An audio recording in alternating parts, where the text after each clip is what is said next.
Hey guys, so it's Corey again. Video number 3. We're gonna get started today with just talking about a question or questions that were asked to me by my friend Alex. So let's get started by reading the question. So, what is actually backing these cryptocurrencies? How does this withstand a long-term investment, and what are the risks associated? Okay, so what's backing these cryptocurrencies is the blockchain. The blockchain is technology which allows the ledger to form. So whenever transactions are happening around the globe, it's added to the ledger. These ledgers pretty much keep it stable, and that same technology, the blockchain, is actually being used in other instances around the globe. Um, Many companies like Visa, PayPal, Mastercard are investing in blockchain. So that's what's really backing these cryptocurrencies. It's decentralized, so no government, but the blockchain, which has proven so far to be extremely strong and resilient, and the next moving force in technology is what's backing these cryptocurrencies.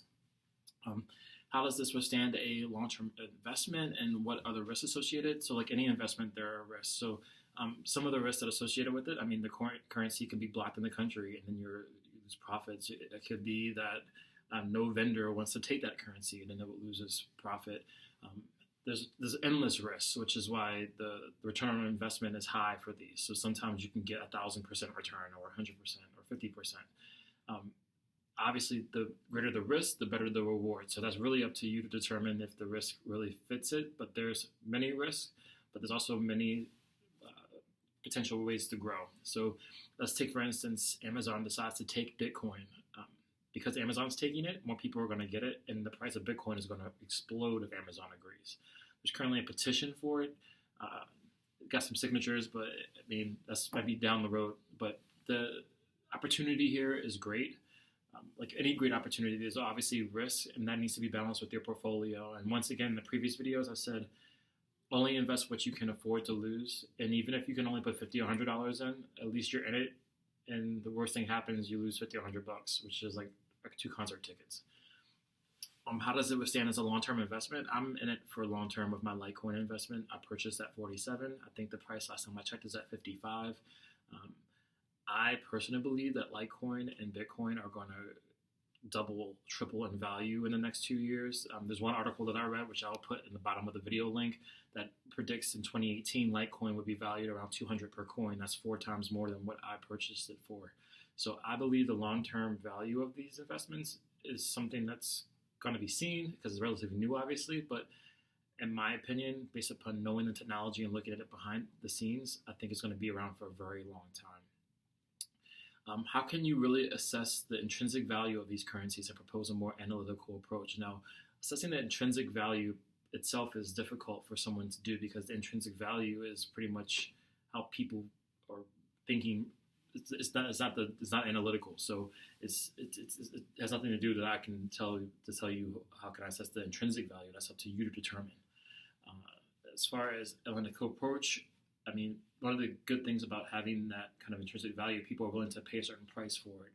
And because they're willing to pay that price, we have charts, we have graphs, we have statistical analysis, we have curves that show us when it's going to go down and up, when the currency is going to bounce.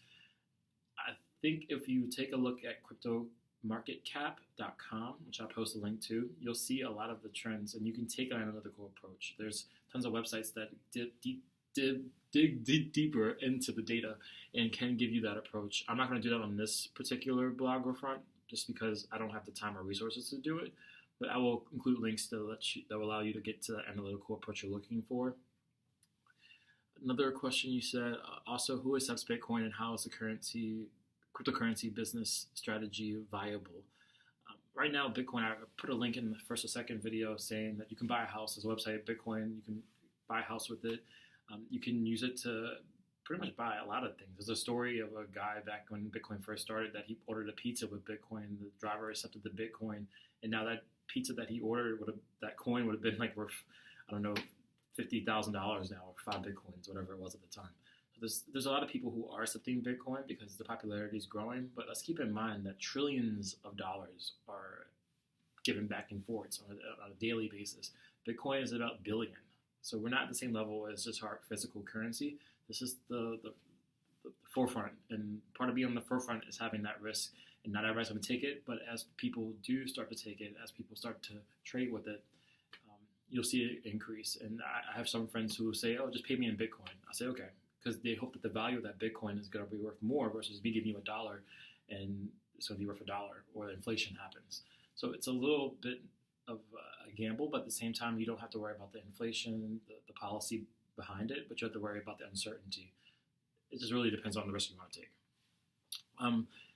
Is it a viable cryptocurrency business, a viable strategy? Based upon the prices and how many coins continue to be made, yes. People all around the world can make coins, and people have been making coins. So I'm guessing it is a valuable strategy because people wouldn't do it if it wasn't.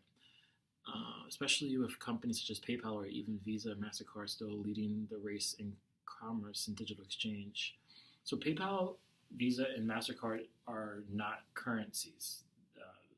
They're not. They're just methods of exchanging currency denomination notes. So they're not in the business of making currency. Bitcoin and cryptocurrencies itself are new currencies. So it's similar to how if Bitcoin decided to partner with PayPal and PayPal decided to take Bitcoin, then they could work together. So it's not more so that they're competing against PayPal, Visa, and MasterCard. It's that they need to leverage those companies so that the customers are able to take these coins as payment. And once that relationship comes into play, you're really going to see a tremendous valuation in your assets if you decide to go with cryptocurrencies. If we can get a partnership between PayPal and Bitcoin or Litecoin or Ether or Visa or MasterCard, those currencies that you hold will, I can't say it, but it will skyrocket. So we can only hope for that. So it's not competing with those companies. It's actually, they should be partners in a sense because they all exchange dollars, but not exchange Bitcoins or cryptocurrencies or Ether.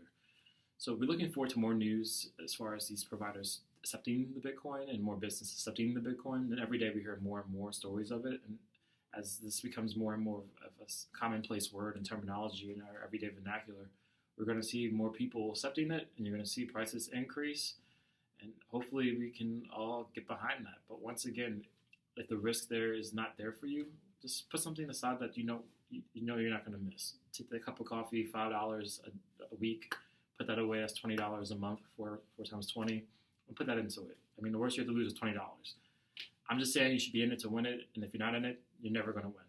Anyways, third video. I hope I answered your question, Alex. If I didn't, let me know, and I can try to do a follow-up with you. And I hope you have a wonderful day.